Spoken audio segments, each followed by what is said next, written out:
5 books and counting. The Tales from the Omni Vault continues to expand as a universe. Go ahead and check the links down in the description to get your copies today.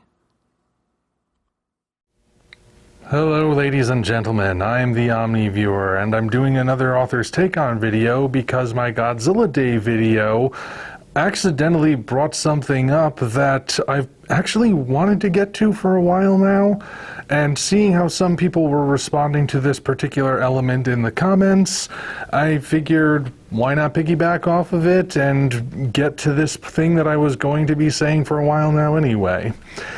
To provide some context, it actually started a while ago, back when the Godzilla Polygon trilogy was still fresh and I was still making videos deconstructing everything wrong with it.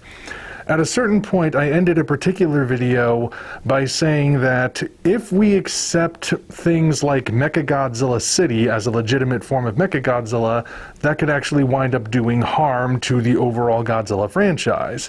I was gonna follow up on that, but then I noticed people in the comments of that video saying they thought I was maybe spending a little too much time hating on this series, and perhaps I should take a break from it, because obviously I'd made the point that I don't like it. It was starting to get to be a little much. I didn't respond to any of those comments, but I read them and thought, you know what?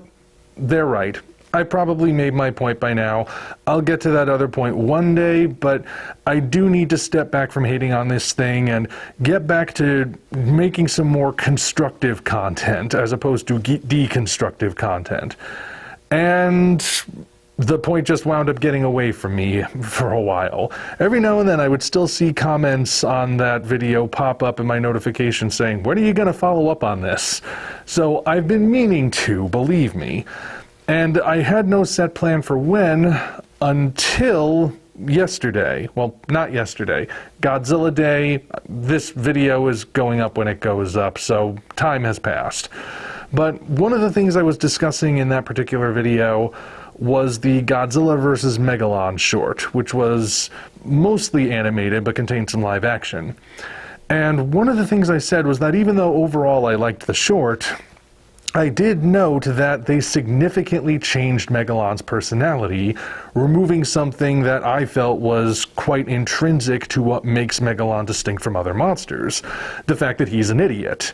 You know, he's got some really powerful attacks. He should be a really effective kaiju on the battlefield, but he's just not good at actually knowing what he's good at. And, you know, there are other things like how he's easily distracted by shiny objects.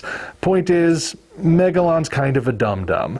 It's not that we hate him for it, mind you. It's, like I said, one of the things that makes him distinct from, say, Gigan or Rodan or any other kinds of kaiju you might find in the series. But the short, the anniversary short, introduced a Megalon who was intelligent, who was somewhat strategic, who knew what his most effective attacks were and utilized them to the best of their abilities. To which I posed the question that if it still looks like Megalon, but they've removed one of those core personality traits, can we really still say it's Megalon? It felt like too big of a change to me. Some people agreed, some people didn't. There were debates being had. So I feel like those two particular subjects are interconnected enough that I can finally address a topic that I've been meaning to talk about for a while now. And I know you're probably wondering when I'm actually going to get to the point, so here it is. Every work of fiction and every fictional character, if they're really done well, has core elements to them. Things which are so intrinsic to making them who they are, that if you were to change or remove those things, you would fundamentally change the character in such a great way that they would become unrecognizable. Now you might be wondering, what is he talking about? What does he mean by core elements? Well, think of it this way. Is there any reason why different fictional characters cannot be interchanged? Like, suppose somebody wanted to switch out Captain America and Superman. They're two fairly similar characters. They're both very upstanding and virtuous. They both embody quintessential American ideals. They are both often compared to Boy Scouts by their allies. They both dress in red and blue, for heaven's sake. Is there any reason why we could not, say, just switch them around? And I'm not talking about the fact that they are at Marvel and DC respectively, and that would be difficult to do. I'm saying if that was not part of the issue here, is there any reason why we couldn't just switch them around, have Cap be a Superman and Superman be Cap, and not change anything about them? Well, obviously the answer would be no. They can't just be switched around. But why is that? We just established that they're fairly similar characters, right? So why can't we just switch them around? Again, copyright and trademark holding notwithstanding, why can't we just switch them around and have the stories be exactly the same, just with slightly different aesthetics? Well, the reason, as any fan of either character can tell you, is because those two characters have things about them which, despite their similarities, make them distinct individuals. Therefore, you can't just switch them around. And I'll show you what I mean. Like I said, we established some similarities, but what are their differences? Well, Captain America was born and raised in the good old USA. Superman is an extraterrestrial who was sent to America from a dying planet. Captain America got all of his superpowers from a science experiment. He started out meek and feeble, but his powers were provided from an external source. Superman's powers are innate. He's had them basically since he was an infant, and they've always been a part of who he is. Captain America has a particular device he uses, the shield, which is both defensive and offensive, and it's one of his primary ways of engaging in battle. Superman is so powerful he doesn't need a weapon, so he doesn't use one. Captain America specifically embodies American ideals. Superman does embody American ideals, sure, but moreover he embodies very human ideals. Specifically, he embodies the idea of hope. Captain America is a soldier, which means that, at least for part of his career, he answers directly to Uncle Sam. Superman is just an everyday citizen who might fight alongside different military branches, but is not a part of any specific military, and Uncle Sam thinks it's an honor to fight alongside him. And no, I'm not talking about the government. You have to be a really hardcore DC fan to understand that one. I think you see what I'm getting at with this point. Even though, again, they have some similarities, there are various differences between Cap and Superman, ranging from the external to the internal, which make them different characters, and therefore not so easy to switch around, or even to switch basic traits with. If, say, you wanted to make Captain America an extraterrestrial, well, that would just be the first domino knocking down all the others that would inherently change everything moving forward. And by the time you finished making all those changes, in order to have that particular change make sense, you're no longer dealing with Captain America. Now, what I've described for those characters are traits that I would consider to be core elements for the most part. Things that, like I said, exist at the very heart of the character and make that character distinct from any other character that you might find around you. Sometimes core elements can be relatively simple, in fact, and this is where I can finally tie things in to that point I made long ago about Mecha Godzilla City not being a legitimate Mecha Godzilla and that we shouldn't accept it as such. You see, when it comes to Mecha Godzilla, yes, there have been variations of where he comes from, what role he plays, and so on throughout the decades. However, in pretty much every iteration except the Polygon trilogy, there has been one core element shared by all of the Mecha Godzillas. And do you know what it is? If you don't know, you're probably going to kick yourself when I tell you, because it's one of the most obvious things in the world. In fact, it's right there in his name. Mecha Godzilla. One of the core elements of Mecha Godzilla is that he is a Mecha Godzilla. As long as you have a mechanical Godzilla, a robot that is recognizable as the king of the monsters, there you go, you've nailed one of the core elements. From there, he can be a robot from space, or a giant mecha designed by humanity to fight Godzilla, or a sort of cyborg bioweapon. things like that. What the Polygon trilogy did was essentially abandon all of that. First of all, the main design for Mecha Godzilla, as he might have appeared had he actually gotten a chance to be activated, was not based on Godzilla at all. It was based on a sea cucumber of all things, or some variation thereof. I know there was a specific creature, but the point is, one of those weird tubular, ugly things that crawls along the bottom of the ocean. That's what this Mecha Godzilla was based on, and as a result, it didn't look like a mecha version of Godzilla. But then, of course, they couldn't even decide to do anything with that. They just swept that away, probably because it was too ugly to look at, and instead applied the name Mecha Godzilla to a city. Well, kind of a city. Really just a set of buildings and factories that was unpopulated and was really hollow, didn't really have anything functional in it until they got there. But point is, it was a city that they simply called Mecha Godzilla and expected us to accept it as such. But they missed one of the core elements. This is not a mechanical version of Godzilla. It's a bunch of buildings. A bunch of buildings that, sure, they say grew out of that Mecha Godzilla's head, but again, that's not a Mecha Godzilla either. It's a Mecha Echinoderm. And the connection was so tenuous that really, they could have just as easily said that there was a piece of nanometal that accidentally fell off of one of the Bill Saluto's ships, landed on the Earth, and that's what grew the city, and nothing really would have been altered. There is no sign of Mecha Godzilla in here, not even on a thematic level. Some have argued in the past that it's a contrast with Godzilla Earth because Godzilla Earth grew the planet out around him, and Mecha Godzilla in the anime films grew a city out of him. But that falls apart when you remember that the movies themselves state Godzilla did not grow the environment of the Earth. The environment of the Earth altered on its own to try and survive Godzilla. No direct involvement from him at all. In fact, no direct connection to him at all. So what was even the point of that contrast? And the reason I called this damaging was because if it were to be accepted, then we would see this played out to its logical extreme, wherein all of the monsters would be reduced to nothing more than labels.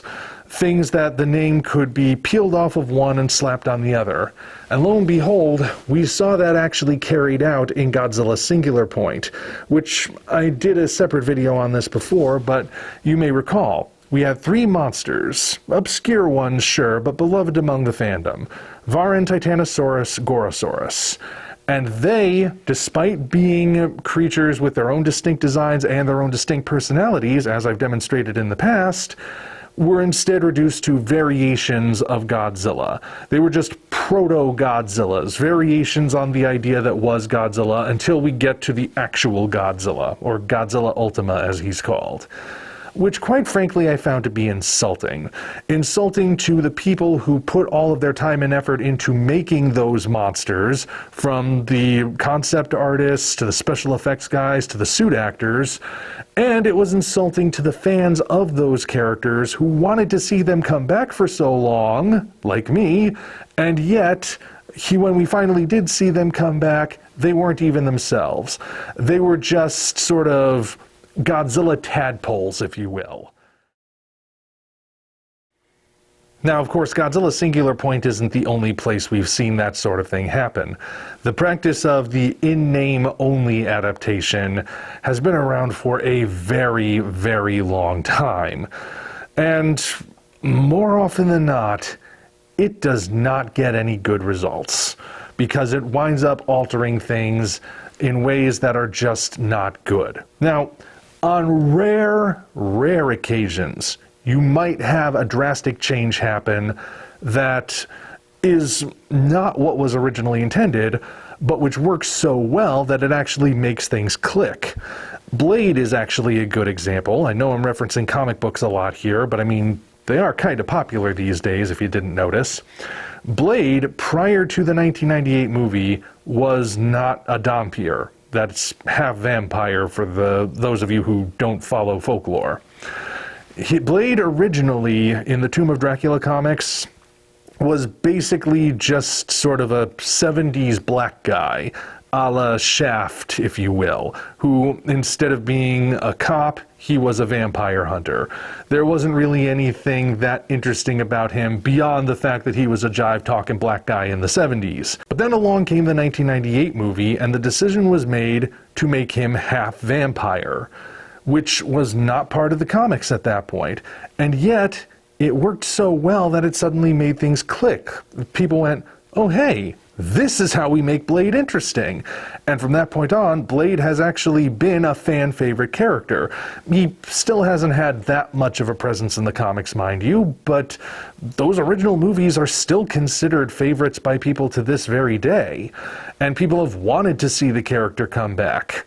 Supposedly he is, but, well, the mess that is that particular production is covered by plenty of people at this point. You don't need me repeating that. Now, mind you, that was a significant change, but there were other elements of Blade that remained the same. He was still a vampire hunter, for example. He still used unique vampire hunting weapons. He was still black, of course. I don't think they were going to just cast a white guy in that role, although, well, who knows. But they still kept the main idea of things, and they threw in elements from other vampire works, a little bit of I Am Legend with the scientific approach to vampirism, things like that. A little bit of, well, no, Underworld came afterward, so Underworld took from Blade. But the point is, they still kept the basic elements, they just threw something in that really made it work. And, you know, there's going to be things like that. Change is inevitable when a character runs for a very long time. Pick any character who's been around for longer than 10 years, who has maybe switched hands between different creators, jumped mediums, things like that. Compare the very first incarnation of that character to the most recent incarnation of that character, whenever that most recent incarnation was. You'll probably be amazed at how different they are. And yet you will still recognize various traits that link that most recent version to that original version. Those are the core elements, the things that never change. You can see it across any incarnation.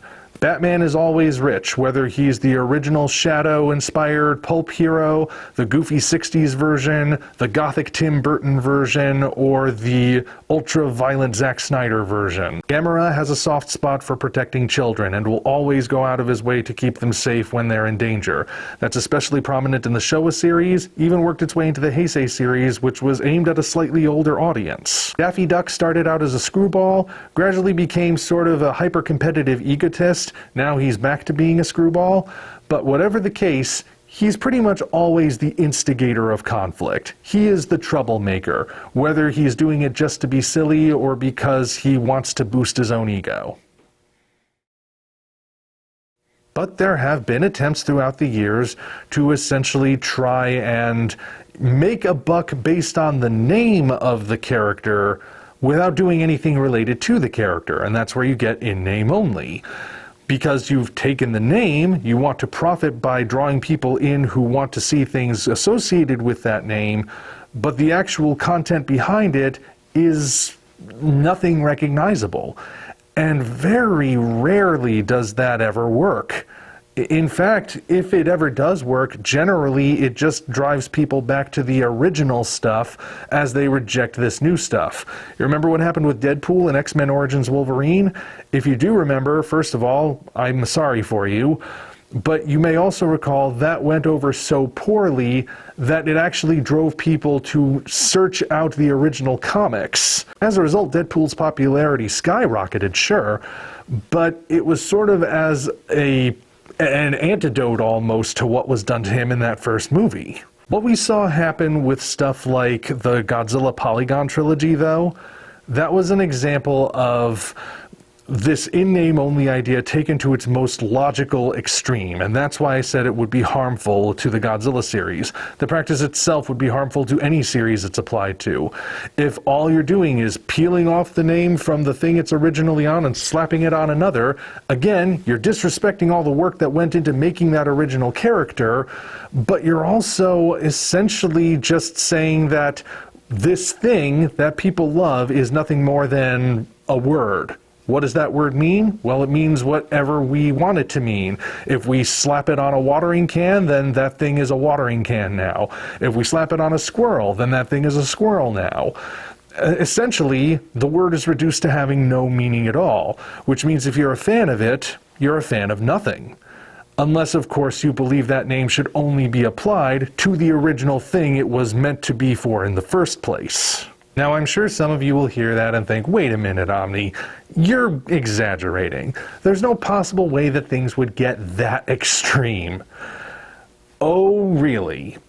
I'm going to give you a movie pitch, and this is 100% real. This is something that was announced late 2022, if memory serves. Late 2022, early 2023. But it's a real announcement for a particular reboot of something. I'm not going to tell you what it is at first, though. I'm just going to describe the pitch itself and build up to what it is. Pay attention now. Our setting is the not-too-distant future in a slightly cyberpunk dystopia where evil megacorporations are oppressing the little guy because something Hollywood hates capitalism. Please pay for the movie and get your merchandise today. In this diabolical setting, one lone Latino woman, oh pardon me, the announcement actually said Latinx, she has the bravery to step up and use her mad computer hacking skills to wage a cyber war against these corporations like it's a 1996 cyber thriller movie. And she is known throughout the interwebs by her hacker handle, Zorro. You know, Zorro, that Spanish nobleman who lives in pre-Civil War Spanish America, who dons a black costume to become a sword-swinging, whip-cracking vigilante. That Zorro. That's the name that's being applied to this new cyber thriller. Now mind you, it is just an announcement, and the response to it has been so viscerally bad that it's quite possible the studio is going to abandon it and go with something a little more traditional. I would highly advise them to, in fact, because the fans know what Zorro is, and this cyber thriller that's come about 20 years too late ain't it. But I still bring it up because I want you to bear in mind, that was plan A. That's what they wanted Zorro to be. They just removed the name from what it originally was and applied it to something totally unrelated. Still think I'm exaggerating? Core elements are vital to these different properties. They're the reason we're even drawn to these characters in the first place. It's why we like them. And even if they're similar, there are still variations that make us like them, maybe both, but for different ways, or prefer one over the other because the elements mix a little bit better for us. But they're still intrinsic. There's still things that cannot be removed. And yes, I take this very seriously, because, for one thing, I'm a fan of a lot of different stuff. As you can tell, I'm sure. But moreover, because I myself am an author. You saw the tag at the beginning. You know I've got books out there, books with original content, original characters that I put a lot of effort into making. And if I were to learn one day that my books were being adapted, but not really adapted, they were just taking the name and applying it to some piece of garbage that otherwise wouldn't have gotten produced, well, I know I wouldn't be happy with it. Even if I were getting compensated, I would ultimately just feel insulted by it all. And that's why I take this so seriously. So, bringing this back around to the whole Godzilla Day thing, I do think that a core element of Megalon's character was changed. Granted, we've only ever had the one Megalon movie to go off of, but while it is a significant change, it's ultimately just one short film. I'm not necessarily that concerned. What happened with the Polygon trilogy earlier, I was more concerned, and I saw that concern play out in Singular Point, but there is one thing we can take comfort in. Other scholars better than I have said that long-running characters who get adapted and experimented with are kind of like rubber bands, in that you can only stretch them so far before they either break or they snap back to their original state. The snapback tends to happen more often than not. Companies and writers might go with a particular character in a direction that brings them to an extreme that's so far removed from what it originally was that nobody likes it, so then it's time to go back to basics. It usually happens. However, that experimentation still ultimately leaves us with eras of just plain garbage, which is unfortunate, but people who are fans of these things, the people who do understand, they usually prevail. Anyway, those are my thoughts, and hopefully they were as coherent as possible. If you have any other ideas about it, please hop down to the comments. Until such time as we meet again, this is the Omni Viewer signing off. Thank you all for watching. Now be sure to head down to the description to check us out on other platforms, as well as find links to the 5 current books in the Tales from the Omni Vault universe.